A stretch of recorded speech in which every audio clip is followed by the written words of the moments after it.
Buenas noches, amigos televidentes, bienvenidos a otra presentación de la prensa de hoy. Junto con Elido Pérez, Melvin Matthews, abogando siempre con nuestros comentarios por el fortalecimiento institucional de la República Dominicana. Inmediatamente vamos a comenzar con nuestra entrevista y dejaré a Elido que presente a nuestra invitada especial de esta noche. Adelante. Gracias, Melvin, un gran honor tener con nosotros a una amiga, a una compañera, a un ejemplo, a un referente del ejercicio político decente en la República Dominicana.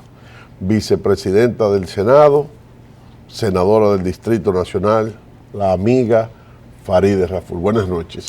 Para mí es un gusto estar en esta noche con ustedes, después de una jornada de fin de semana, pero de verdad que tenía pendiente hace mucho tiempo venir. Así es. Elido lo sabe, Melvin, sí, habíamos programado, reprogramado, sí, pero ya finalmente estamos aquí. Así es, y qué bueno, y creo que lo más importante ahora es que aprovechemos el tiempo. Sí, claro.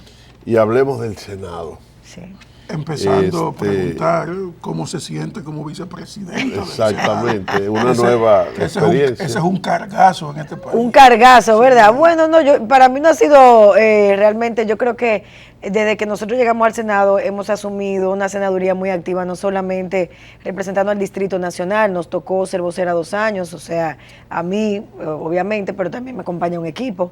Me tocó asumir un liderazgo interno dentro del Senado, articulando todas las posiciones del partido, con los 17 senadores nuestros, más los aliados, con el presidente Eduardo Estrella, que es de un partido aliado, y poder articular con nuestras fuerzas políticas, el consensuar temas pendientes que nosotros habíamos identificado que queríamos priorizar en la agenda legislativa. Fue un trabajo muy arduo. Esos 2 años primero fue para mí un gran desafío, un gran aprendizaje desde el punto de vista legislativo, pero también de liderazgo político interno en una institución como el Senado de la República, donde también los procesos estaban muy lentos, donde no había el dinamismo que existe hoy en día, donde llegamos a imprimir ese dinamismo, a activar más las comisiones, a hacer un poco más ágiles los procesos, a tratar de hacer un diagnóstico de todos los procedimientos que tienen más de 30 años utilizándose, a ver cómo lo eficientizamos, y eso va desde utilizar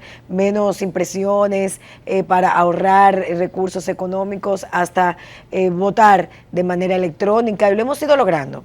Estos 3 años han sido maravillosos, pero esos 2 me tocó muy fuerte. Yo creo que ya al asumir la vicepresidencia ahora, en este último año de este primer cuatrenio, pues me es algo ya, sí es otro desafío, pero no tan fuerte como fue el llegar y tener que articular todo esto en medio de una pandemia, con muchísimas limitaciones, con prioridades que tenía el gobierno en materia de financiamientos para poder hacerle frente al tema de la vacuna, de la salud, el tema de los planes sociales. O sea, hemos pasado muchas cosas. Quizás este último año ha sido el año donde haya tenido más concentración desde el punto de vista legislativo para poder impulsar los proyectos que nosotros desde la Senaduría de la Capital hemos hecho.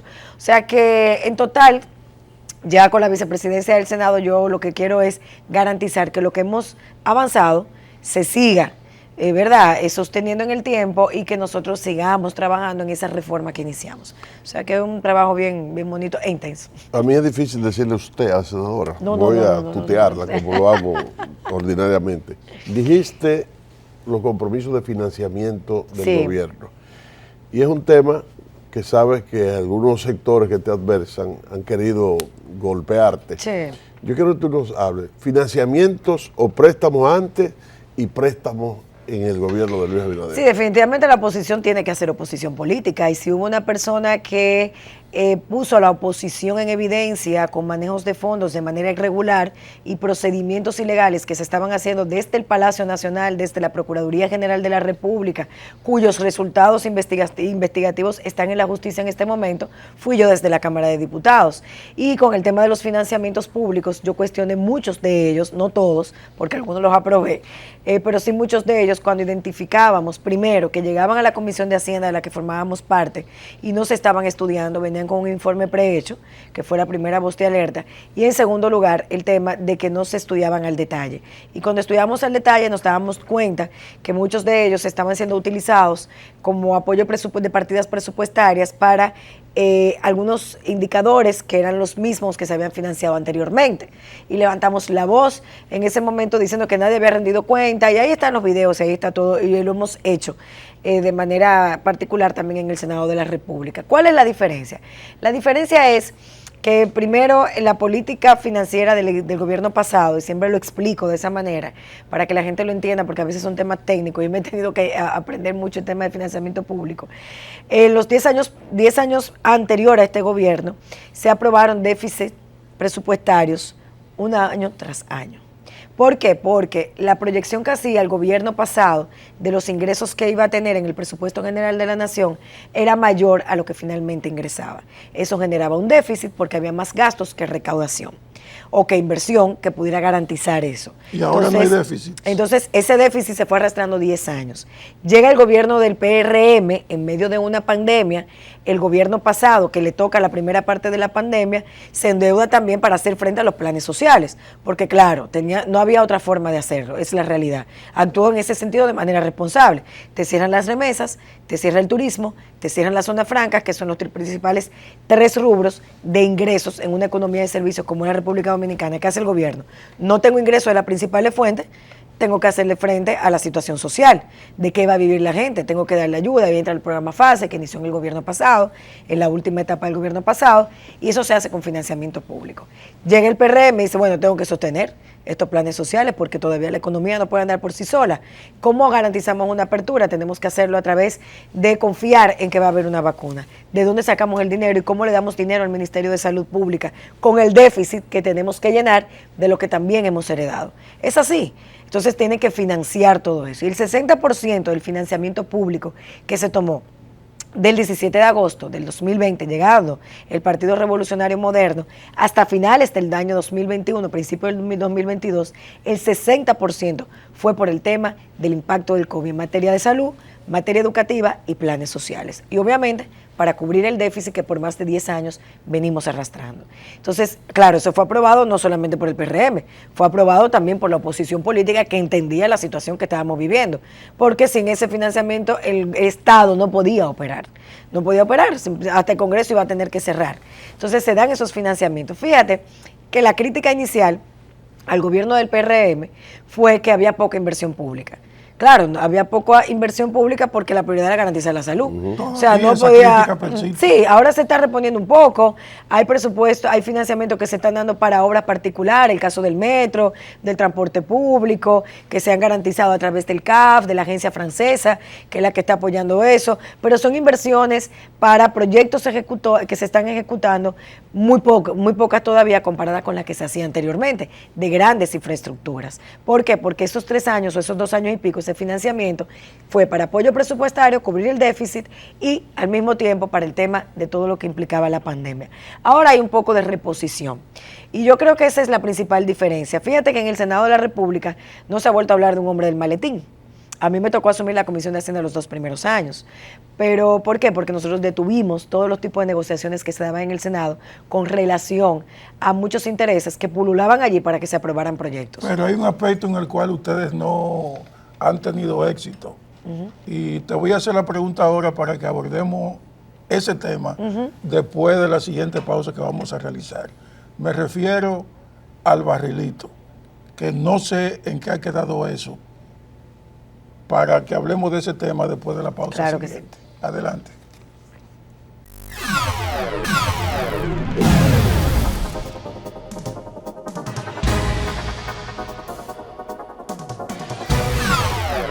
Continuamos con la prensa de hoy, en esta ocasión entrevistando a Farideh Raful, vicepresidenta del Senado y dirigente prominente del partido de gobierno.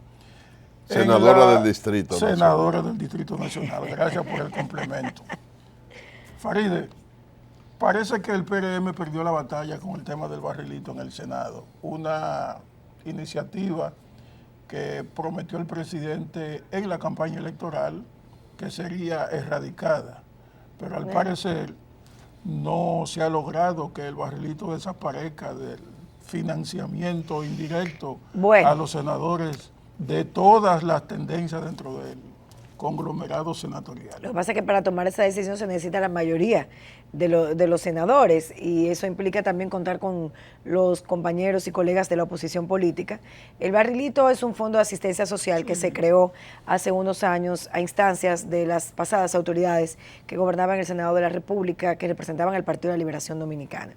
Y se creó con la finalidad de tratar de institucionalizar, entre comillas, las ayudas sociales que los senadores y senadoras dan en sus respectivas demarcaciones. En proporción a la votación. En proporción a la votación que sacan. Por ejemplo, cuando yo llegué al Distrito Nacional era 1.050.000 pesos, creo que era.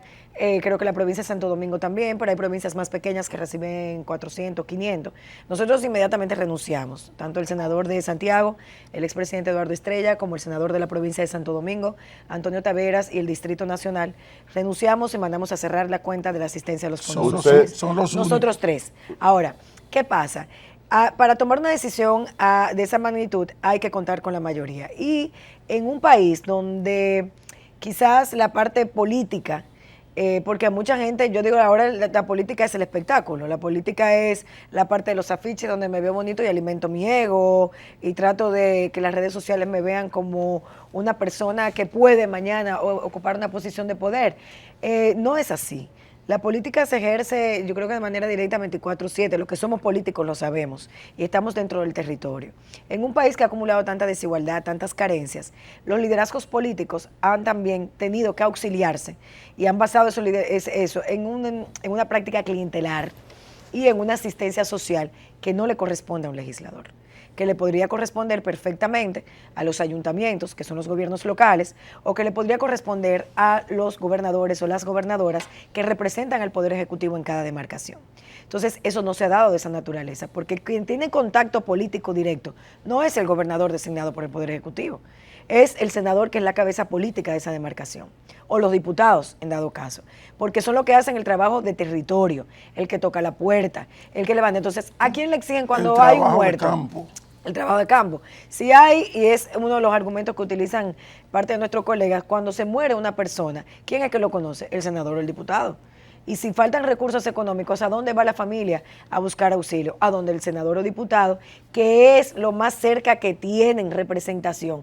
Y esa persona, por el desconocimiento generalizado que hay del trabajo legislativo, lo que le exige es eso a su representante. No le exige que haga una buena ley, no le exige porque las provincias son muy disímiles entre sí. Entonces, basado en eso, se creó ese Fondo de Asistencia Social y por eso muchos de nuestros colegas todavía lo defienden. En el caso particular mío y de otros colegas, mencioné a dos, tanto de Antonio Taveras como Eduardo Estrella, nosotros tenemos y representamos demarcaciones totalmente distintas. No es que no haya necesidades, pero vemos el ejercicio político de representación de una manera distinta. Yo siempre lo decía en la Cámara de Diputados, ¿cómo cambiamos esa cultura? Pues comenzando a ejecutar otra forma de hacer política. ¿Qué yo hago para representar? Sin barrilitos, sin recursos económicos, sin un grupo de poder económico detrás, pero con una gran responsabilidad y sin salir del territorio tocando puertas permanentemente. Que yo reúno las juntas de vecinos, que yo me reúno con los comunitarios, que yo me reúno con cada persona, que he abierto las puertas de la Senaduría del Distrito Nacional, que antes estaban cerradas, que estoy en el territorio por lo menos 3 veces a la semana para oír las necesidades de mi territorio. Y los senadores no tienen donantes. Y no. Entonces, ¿qué hacemos? Ya yo recibo me dicen, bueno, necesitamos el auxilio del ayuntamiento. Hemos enviado una comunicación al Ministerio de Obras Públicas y no hemos obtenido respuesta. Mi representatividad, mi legitimidad que me la dan ellos, sirve para que mi voz pueda llegar a esos lugares y yo pueda llevar al Ministerio de Educación el reclamo de que una escuela ha sido abandonada durante 10 años y que lamentablemente no está dentro de las prioridades para ejecutar en el presupuesto que nosotros aprobamos en el Congreso. Y yo voy al Ministerio de Educación y digo, necesito que me la pongan dentro de las prioridades. O sea, ya el barrilito no es un punto de corrupción. Pero tenemos que cambiar esa cultura y saber y enseñar a nuestros representados que ese es el trabajo de representación que tenemos que hacer. Porque yo lo he logrado en estos 3 años y yo creo que es importante hacerlo. Y hemos logrado que escuelas como la Fray Ramón Panés estén terminando. Acabamos de entregar el Liceo Germán Taveras, que tenía desde el 2013 parado, gracias a una diligencia que hicimos ante el Ministerio de Educación con la Dirección de Infraestructura para que se le dé prioridad a esa obra. Logramos terminar el Hospital Padre Villini, que desde el 2018 veníamos trabajando en él porque había sido abandonado y fue de las obras priorizadas por este gobierno que le solicité yo como representante representante del Distrito Nacional al gobierno central y le dije, yo quiero que me pongan esta obra priorizada. Ese es el trabajo que tenemos que hacer. Si hay una situación con la alcaldía, poder ir a la alcaldía y decir, por favor, en qué está la situación de las aceras y de los contenes, cómo fiscalizamos los recursos que ustedes tienen allá, no que es obra pública, ir a reunirme con el Ministerio de Obras Públicas y sentarme, necesito los bacheos en estas calles, ir a reunir el tema de titulación. Eso es un trabajo, es más trabajo, es verdad, es más trabajo. Es más costoso desde el punto de vista de energía, pero esa es la política que hay que hacer. Es el rol. Y eso lo estamos haciendo para poder eliminar el barrilito, y quizá por eso, hasta que no logremos concentrar ese cambio cultural en la dirigencia política y en la gente que representamos, no se vaya a desmontar de un todo dentro del Senado. Porque hay que contar con la mayoría. Si fuera por mí, yo lo hubiera quitado. Sí, la mayoría nunca va a estar de acuerdo con Ahora, a mí me complace Pero algo. vamos evolucionando, ya hay 3 que no lo cogemos. Pero a mí me complace algo de manera muy personal, a propósito del discurso que hemos sostenido, a propósito, reitero, de la decencia en el ejercicio político. Cuando tú haces el planteamiento, que me imagino que no tenía tan presente que ella había renunciado, ¿tú te imaginas que hubiésemos encontrado una senadora que hubiese venido a justificar la primera respuesta? Fue yo renuncié a eso. Sí, yo renuncié a eso, o sea, Felicito. yo renuncié inmediatamente, pero lo que te digo es para explicarle a la gente por qué eso se mantiene, porque la gente a veces piensa, yo le digo a la gente, yo no soy la única senadora, hay 31 más. La decisión no la tomo yo. Hay 31 senadores más. También hay que entender que es un órgano colegiado. Tú mandas iniciativas, claro. Tú propones iniciativas, tú discutes, pero la mayoría es la que decide. Claro. Y eso es, así es que operan los organismos legislativos del primer poder del Estado aquí y en cualquier lugar donde la democracia sea representativa y donde haya parlamentos o donde hayan congresos como lo que tenemos aquí, bicamerales. Porque después que el Senado se pone de acuerdo, tiene que ponerse de acuerdo la Cámara y son 190 diputados, o sea, o viceversa. Entonces, eso hay que entender que son órganos colegiados. Y en la Cámara de Diputados también hay barrilito. Y en la Cámara de Diputados no es barrilito, se le llama cofrecito. Cofrecito. Sí, hay cofrecito, pero que es más pequeño, que es más pequeño que tampoco. Sí, pero porque son 190, ¿verdad? Pero la gente tiene que tener un órgano colegiado. Por ejemplo, cuando se aprueban préstamos, no lo aprueba una persona, lo aprueba la mayoría y se discuta en una mesa. Y algo importante que hemos logrado, que yo quiero que la gente sepa muy bien, es que en este Congreso, que nosotros le llamamos Congreso del Cambio desde antes de llegar, ha pasado algo muy importante. No ha habido un solo financiamiento que se haya dado a través de una compañía como Odebrecht. No ha existido. Los financiamientos que se han dado son con organismos multilaterales. Le hace Banco Mundial, BID, el CAF, el de JICA, de Japón, que por primera vez en 20 años es un financiamiento al Estado Dominicano. Se han dado con organismos multilaterales que son mucho más económicos, que tienen un rigor y que no desembolsan todos los recursos inmediatamente se aprueban. Y que la supervisión y que la supervisión es de acuerdo a los hitos que ellos exigen, que los órganos que van a ejecutar ese dinero les vayan entregando. La cañada de Guajimía, para poner un ejemplo, siempre la pongo. Si se aprobaron $100 millones para la cañada de Guajimía, ¿qué hace el Banco Mundial? El Banco Mundial dice, bueno, la casa es que tiene que ejecutarla. Yo te exijo que para la primera etapa, para yo desembolsarte 5 millones, tú tengas todo esto hecho. Si la casa no lo tiene hecho, no hay desembolso. Por eso hay muchos financiamientos que a veces quedan en el olvido o que no se aprueban. Hay otros, por ejemplo, que llegan y que se han quedado ahí. Nosotros no lo hemos aprobado. No lo hemos aprobado. Nosotros cuando llegó el fideicomiso, por ejemplo, de Punta Catalina, hicimos una observación inmediatamente al Poder Ejecutivo. Y le dijimos, antes de hacer un fideicomiso de Punta Catalina, hay que evaluar la posibilidad de que Punta Catalina sea una compañía del Estado Dominicano porque no tiene personalidad jurídica. ¿Por qué hay que darle un fideicomiso? Eso no debe hacerse y logramos detener eso. Y luego fíjense que vino una transformación. Claro. O sea que dentro del mismo Congreso hemos sido también un órgano para hacer que el Poder Ejecutivo haga las cosas mejor, no solo un sello gomígrafo porque somos del mismo partido. Yo creo que esa parte crítica pasó con la Ley de Ordenamiento Territorial, señores, 14 años, esa ley dando vueltas en el Congreso.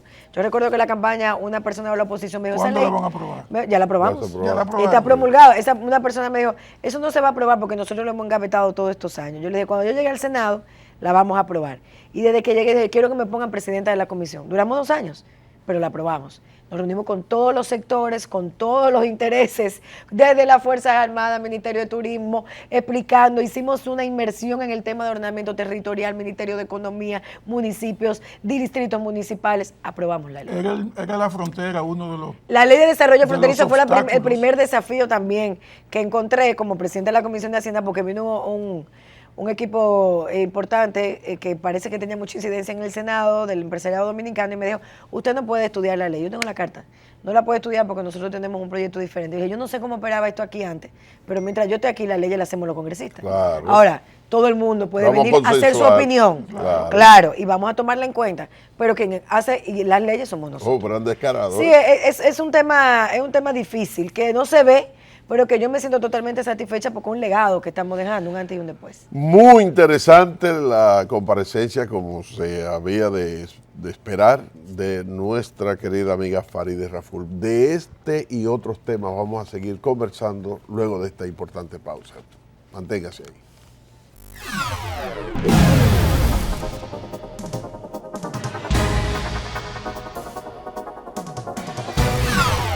Continuamos con la prensa de hoy, entrevistando este domingo en la noche y toda la semana por las redes sociales a Farideh Raful, vicepresidenta del Senado, senadora del distrito, alta dirigente, porque hay que decir alta, no alto. Sí. Alta, sí, porque esto es una lucha contra el patriarcado permanente, esto no es fácil. Así que Alta digamos bien. dirigente del Partido Revolucionario Moderno. Farideh, candidata ya del distrito, senadora por el Distrito Nacional de nuevo para la reelección. Así es. ¿Ganarás? Ya eso o se ganarás? oficializó. Bueno, se oficializa ya a finales de octubre. Mientras tanto, yo he tenido la garantía de que seré la candidata. Yo trabajo, yo siempre digo, el pueblo me eligió por 4 años. A mí me falta un año para terminar este primer cuatrienio, vendrá una segunda etapa. Yo aspiro a seguir la candidata y ser nuevamente la senadora de la capital. Tenemos muchísimas posibilidades. Fíjate que yo he sido objeto de ataques de la oposición política de manera permanente desde que llegamos. Y no era para menos, como dije. Ellos tienen razón. Y ellos tienen razón. Y hay que hacerlo, ¿eh? Tienes razón. No la Tienes razón, verdad. yo hubiera hecho lo mismo. Tienes ¿verdad? razón en atacarme. En atacarme, atacarme, sí. tienes razón en atacarme. Yo hubiera hecho lo mismo, porque duré 4 años trabajando y me siento satisfecha también de lo que hice atacando, lo que era verdad y con lo que demostré con pruebas y que hoy está en la justicia dominicana. Y eso es lo que hace la oposición política. Lo que no tienen derecho es a difamar, como también lo han hecho. Pero bueno, eso es otro tema. El punto es que he sido muy atacada precisamente tratando de desvirtuar situaciones, pero nunca hemos perdido el norte, nunca nos hemos distraído. Y yo creo que esa es la garantía. Yo siempre digo, hay gente que llega aquí y dice, yo no soy política, yo estoy aquí porque voy a representar. Yo soy política. Yo estudié y me preparé para ser política. Tú eres abogada. Y soy abogada. Y en el ejercicio político tengo muchos años y he trabajado y he construido una carrera política en base a un trabajo permanente. Y que supiste y que diferenciarlo de amo. la influencia de tu papá. Claro, totalmente. Porque esto es una lucha contra el patriarcado. Entonces, desde la casa hasta todos los ámbitos, desde el marido, la casa, a todos los ámbitos. Y no es fácil. No Los es tíos, fácil, los ni ha abuelos, sido los amigos. de todos. No ha sido nada fácil. Pero nos hemos mantenido. Tenemos unos indicadores que demuestran que hay un nivel de aceptación con el trabajo que hemos desarrollado, que hemos logrado tener el impacto que queríamos y que hemos sobre todo humanizado lo que es la senaduría. Yo creo que nunca un senador o una senadora de la capital se había visto en el territorio de manera permanente. Nunca. Tú vas y haces una encuesta a cualquier barrio y no vas a saber qué senador o senadora estaba de manera permanente en esos sectores, tratando de hacer contacto con la gente. Porque un senador o una senadora estaba desde un púlpito donde se entendía que el poder que ejerce, porque representa la plaza más importante del país, es mucho mayor y tiene que discutir a otros niveles. Yo creo que se puede hacer todo. Yo he discutido a otros niveles, yo he encabezado mesas donde soy, para colmo, la única mujer. Entonces, para colmo, con la edad que tengo, porque tampoco es... todo ha sido todo un ¿Y tú desafío. dices la edad que tú tienes? Sí, yo tengo mis 43 años, feliz de la vida, ¿verdad? Parece menos. Mucho menos, rígalo. Sí. Pero bueno, yo duermo tranquila, como bien, estoy muy feliz y cuando uno tiene la paz y puedo dormir sin ropa, no hay problema. Farideh, hay una pregunta que Pero yo- seguimos aquí, pues yo lo que quiero decir es que en este momento donde estamos y en este proceso, y yo quiero culminar este primer cuatrenio enseñándole al país que lo pudimos hacer diferente, que la lucha contra el patriarcado en materia política va a continuar. Yo a veces el otro día veía como en la semana pasada en la prensa decía los posibles directores de campaña del presidente Abinader, no había una mujer, 9 hombres encabezando. Bueno, porque los hombres en este sentido han tenido una tradición mucho más marcada que la mujer. Hay mujeres muy buenas y que participan cuando le hemos en dado política. el permiso a la mujer para que se reivindique, Miren, se lo hemos dado. Señores, permiso, no es permiso, no es un permiso, esto es una lucha de coexistencia pacífica, que tenemos que convivir los dos con las miradas de cada uno de nosotros puestas a disposición de convertir un país en un país de mayor equidad, de mayor justicia y de mayor derechos. Entonces, tenemos un desafío permanente en la mujer en ese sentido y un sacrificio muy alto. Yo quiero, Farida, a mí me encantó una intervención que tuviste en el Senado, más o menos diciendo que no somos iguales. Sí. Y que el Senado no podía convertirse en una guarida de malandrines, de riferos, de violadores. A mí me complació y creo que a la sociedad, porque realmente pusiste el dedo en la llaga y lo hiciste delante de los senadores, muchos de los cuales representan esos sectores a los que tú te referiste. Sí. ¿Han sentido que ha tenido eco este comportamiento de la exigencia del ejercicio? Mira, una de las grandes, de los grandes temas conmigo es que yo soy incómoda para mucha gente, incluso dentro de mi propio partido, porque digo lo que pienso y yo entiendo que la política es para que los que asumimos puestos o posiciones pongamos en el debate temas que nos ayuden a transformar la sociedad. ¿Te parece mucho doña Milagro en ese sentido? Un abrazo a doña Milagro, que cumplió años en estos días. Pero es verdad, o sea, de nada nos sirve a nosotros estar en política si no ponemos temas en el debate nacional que nos ayuden a transformar. Entonces nos hemos vuelto una sociedad y los partidos políticos donde somos maquinarias políticas, donde todo está bien, donde quiero estar bien con todo el mundo, me asocio a Melvin porque Melvin me suma, porque Elidio también me suma y no pasa nada y no digo nada y me quedo callada porque calladita con algunos temas trascendentales es mejor porque nos hemos autocensurado para no traer al debate y para no ser atacados. No, el que está en la palestra pública tiene que saber que tiene una responsabilidad. ¿Cuál es la responsabilidad? Nosotros tenemos que hacer una profilaxis en el sistema político nacional. Nosotros tenemos una desigualdad acumulada social fuerte de muchos años.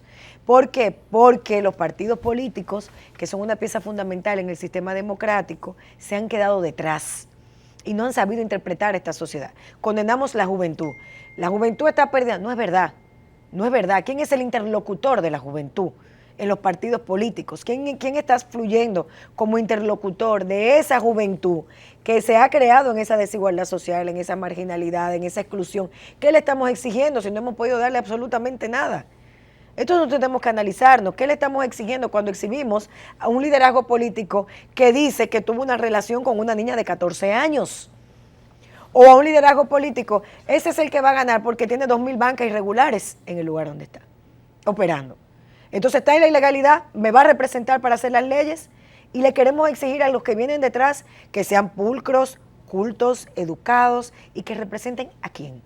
Entonces uno tiene que hacer el análisis, porque yo no estoy aquí ni para ganar dinero, ni movilidad social, ni para enriquecerme, como llegan muchas personas. Yo estoy aquí porque tengo una responsabilidad histórica con este país, que es el mío, y es por el que yo quiero velar hasta el día que yo te respire, y por en el país donde decidí tener a mi hijo y quiero que mi hijo habite mañana y se sienta orgulloso de él. Entonces la clase política nacional y la dirección de los partidos políticos tienen que analizarse. No podemos elegir violadores, no podemos elegir riferos de bancas ilegales, no podemos elegir personas que violenten la ley. Y yo lo decía ahí, a mí una persona que venga con 30 años y me diga que tiene 200 millones de pesos, yo lo investigo. Claro que sí. Inmediatamente. Automáticamente. Pero inmediatamente. Porque si usted no es de una familia que heredó una fortuna altamente reconocida, si usted no se ganó la loto, si usted no la pegó, hizo Facebook o hizo algo parecido a nivel tecnológico, reconocido a nivel mundial, usted, ese dinero viene de la droga, viene del lavado o de algo mal hecho, pero no puede ser. Y a esa persona entonces la buscamos para que sean los que representan en el Congreso. Y después nos estamos lamentando. Entonces no puede ser. La degradación en la política es un reflejo de cómo vamos como sociedad y eso tenemos que detenerlo ya. Que le moleste a muchas personas, incluso compañeros de mi partido, sí, que le moleste. Y es normal que le moleste. Si eso me cuesta a mí, que mañana vengan con otra campaña, que la hagan. Una cosa es que hablen la verdad y otra la que es. ¿Por qué se aplazó nuevamente la aplicación de la ley de extinción de dominio, la confiscación de los bienes? Por intereses, porque siempre hay intereses. Primero, la ley de extinción de dominio entró en un vacacio de leyes que era de un año para poder... Hasta julio del año hasta pasado. julio de este año para poder darle la oportunidad a los jueces que se edificaran, que son los que van a arbitrar derechos. Al llegar el momento, no se había aprobado todavía la ley que complementa esta ley de extinción de dominio para el decomiso. Que era un reglamento. Que exactamente. Entonces, ¿qué pasa? Hay muchos intereses de instituciones que no quieren ceder el control de parte de esos bienes, porque también sacan pingües beneficios para los funcionarios de esas instituciones, intervinieron, entonces tuvo que prolongarse hasta que se llegara a un acuerdo. ¿El año que viene tú crees que yo creo que sí, porque en ese caso sí, aquí hay el presidente de la República tiene una intención muy marcada con que ese caso se trabaje. Como yo digo, somos poderes distintos. O sea, y se ha evidenciado con algunas opiniones que él quisiera que el barrilito desapareciera, yo también, pero como dije, un órgano colegiado independiente donde él no puede intervenir de manera directa, puede influir con algunas de sus palabras, pero no puede intervenir. Y yo creo que sí, yo creo que en este caso podría ser porque ya llevamos más de 3 años trabajando el tema, vamos a esperar que así sea. ¿El presidente se reelegirá? Sí, yo creo que sí. Tiene todos los números hasta el momento, la política no es lineal. Yo digo siempre, yo trabajo como si estuviera abajo. A mí las mediciones me sirven de referencia, pero no son determinantes para marcar lo que va a pasar el día de las elecciones, que es el día que se gane. De ese tema, senadora, vamos a debatir a más profundidad en el último segmento, porque ahora nos toca una breve pausa. Claro. Adelante, director.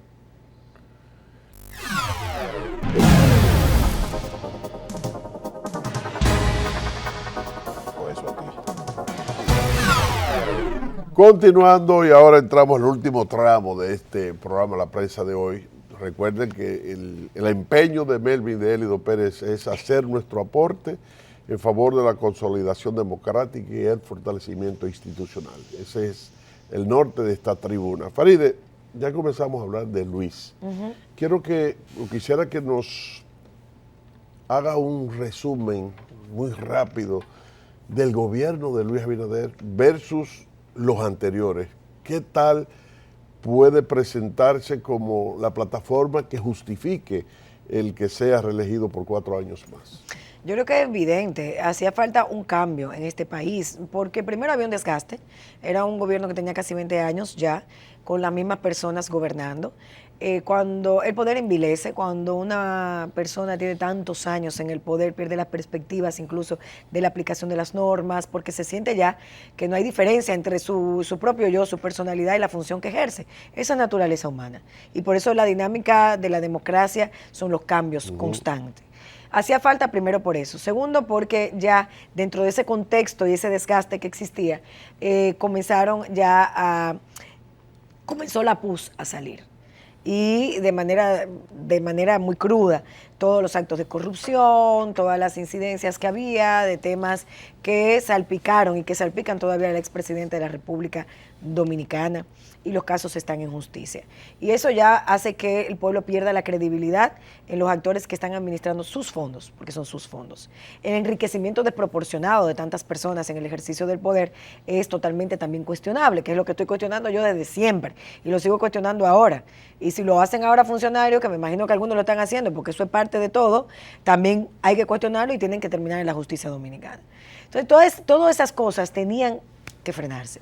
Recuerden que hace 3 años se intentó imponer incluso en esa nublación política una reelección presidencial que llevó al pasado gobierno a militarizar el primer poder del Estado. A nosotros nos militarizaron el Congreso. Yo llegaba a mi oficina y había militares con armas largas dentro del Congreso Nacional. Y eso es gravísimo, encabezado por un general que era hermano del candidato presidencial de entonces, que era Gonzalo Castillo. Entonces ya todo se estaba saliendo de control, de la mano, y tú lo que decías, aquí lo que estamos perdiendo es el sistema democrático y la consolidación de un sistema democrático que nos ha costado mucha sangre y esfuerzo. Estuvimos al tris de un retroceso terrible. Total y absolutamente. Y una marcha contra el Congreso. Hubo una marcha contra el Congreso, hubo factores determinantes de una llamada internacional, confluyeron muchos elementos.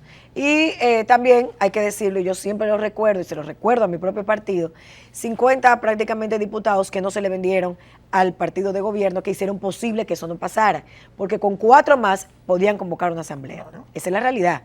Y eso tenía que detenerse. En esa oportunidad, yo creo que la sociedad entera se articuló para que ese gobierno no continuara, y ahí sale beneficiado un partido revolucionario moderno, que si bien es cierto que veníamos creciendo, que nos veníamos consolidando en muy poco tiempo, no menos cierto es que fuimos agraciados por esa articulación social. La Plaza de la Bandera. La Plaza de la Bandera. Hubo una articulación social que nos benefició, ¿eh? Ojo, Sí, es sí. verdad que el PRM logró y que sin la base social no se hubiera hecho, pero sin esa articulación tampoco. O sea, todos los elementos confluyeron. No podemos olvidar eso, porque a veces nosotros los PRMistas decimos, no, por nosotros, no. Hubo una articulación, pero tampoco esa articulación sin PRM nos hubiera llevado al cambio. Que no existirá ahora. Que por no, 24. que ahora es distinto porque ya se está gobernando Sí. y ya hay otros intereses. Entonces, ¿qué pasa? En estos 3 años yo creo que hay más luces que sombras. Hacía falta este cambio, pero hacía falta un presidente como Luis Abinader. Tampoco esto se hubiera generado con otro liderazgo que no hubiera sido Luis. ¿Por qué? Porque Luis es una persona a todas luces honesta, que nadie cuestiona, con una familia que históricamente ha tenido un patrimonio que todo el mundo conoce. Es una persona que ha sido categórico con el compromiso que tiene de reformar este país de manera institucional. Ha sido un hombre cercano, ha cambiado y ha humanizado la política nacional. La investidura presidencial que antes era vista dentro de un país presidencialista que viene de una herencia trujillista y balaguerista de tan poco tiempo, pues con otra dimensión de lo que son lo que ocupan las posiciones, la silla que representa el poder, claro. Todo esto se ha desmontado y se ha hecho más cercano. La fotografía del presidente. La fotografía del presidente en todos los sitios, acabó. Por favor, ya eso se ha terminado y ha obligado a que sus funcionarios culminen con eso. Vamos de jean, vamos de tenis, vamos de camisas remangadas a trabajar con la gente. Yo creo que eso es importante. Yo creo que eso es importante. Claro. Sí. Ya no hay sombreros, ya no hay tanta. Simbología. La simbología ha cambiado y eso se acerca a la gente. Eso hacía falta, que fuéramos más sencillos. El tema de cómo se ha manejado el sistema de salud, yo creo que ha sido una de las principales luces de este gobierno.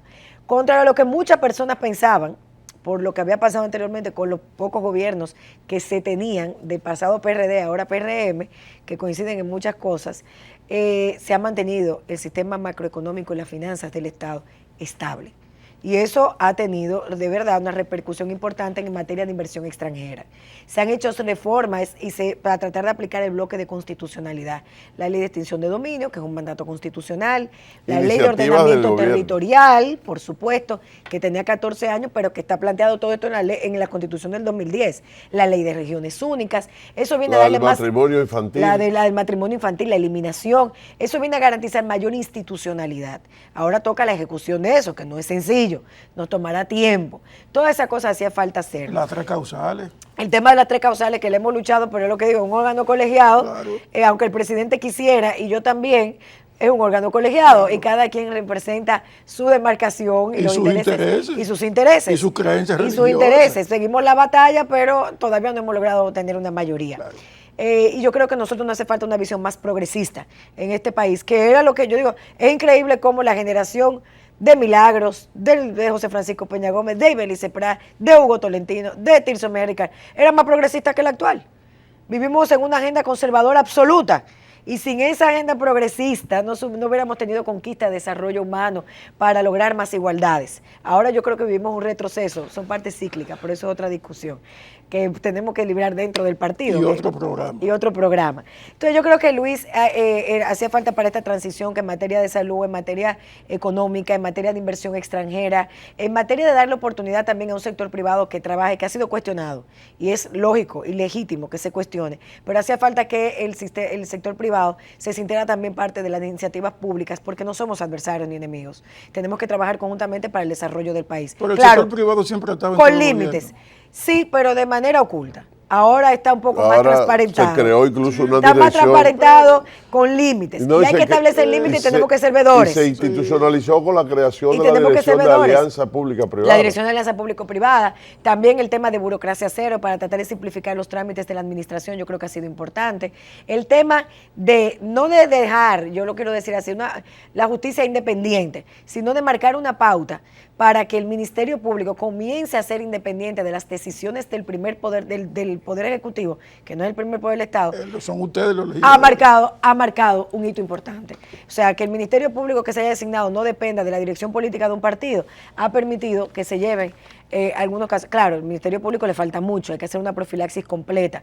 La ley de compras y contrataciones, que ahora mismo está en el Senado de la República, que estamos trabajando, eso es un tema importante que el presidente quiere dejar dentro de este primer cuatrenio como algo terminado para garantizar que los procesos sean más eficientes y que haya menos manejos en los gastos hormigas, donde muchos funcionarios y personas se la buscan de manera constante. Que ya los ministros no manejan. No se maneja ese efectivo. Crear un ministerio de la vivienda, que muchos pensaban que era un elefante blanco, yo creo que ha sido importante también para tratar ha tratado de reorganizar la administración pública.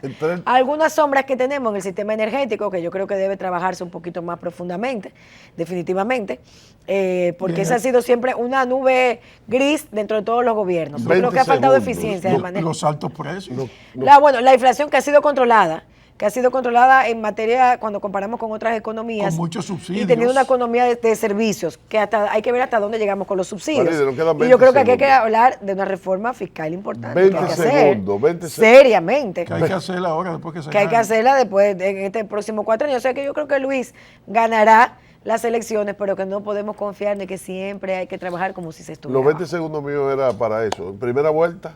Sí, yo creo que sí. Al día de hoy sí. Pero yo digo siempre, hay que trabajar como si estuviéramos abajo, porque lo que no puede regresar es lo que teníamos. Que todavía están pululando por ahí con las riquezas que hicieron de gobiernos pasados. Algunos están en el Congreso con impunidad, otros están en la calle esperando volver para ganar terreno y ganar más impunidad de la que han tenido. Farideh, gracias por tu participación. Ha sido bastante Gracias buena a ustedes. Y muy aleccionadora. Gracias a ustedes por invitarme. Estamos a las órdenes. Y ojalá pueda llegar al Senado para que vean también el cambio que hemos hecho en estos 3 años. Desde los baños hasta comedor. ¿Cómo va a ser? No había baños, no tenían comedores los senadores. ¿Y el comedor ni del empleados. segundo piso lo quitaron? No, eso no era un comedor. Se hizo un comedor, se hicieron parqueos gracias a la gestión de Eduardo Estrella y de nosotros los senadores del cambio. Hasta una cisterna tuvo que hacerse, escalera de emergencia que no había, cuestiones de fuego, el trabajo sísmico para que no se derrumbara cuando hubiera un terremoto. De todo ha tenido que hacerse en el Senado porque no había. Hasta sala de lactancia tenemos ya. Wow. Hay que hacerte la visita para que conozcamos. Hay que hacer la visita, definitivamente que sí. Amigos televidentes, hemos llegado a la parte final de la prensa de hoy. Complacido de tener a Farideh Raful, la senadora del Distrito Nacional y vicepresidenta del Senado, dirigente del PRM, aquí con nosotros. El próximo domingo, Elido Pérez y Melvin Matthews estaremos con ustedes. Hasta entonces.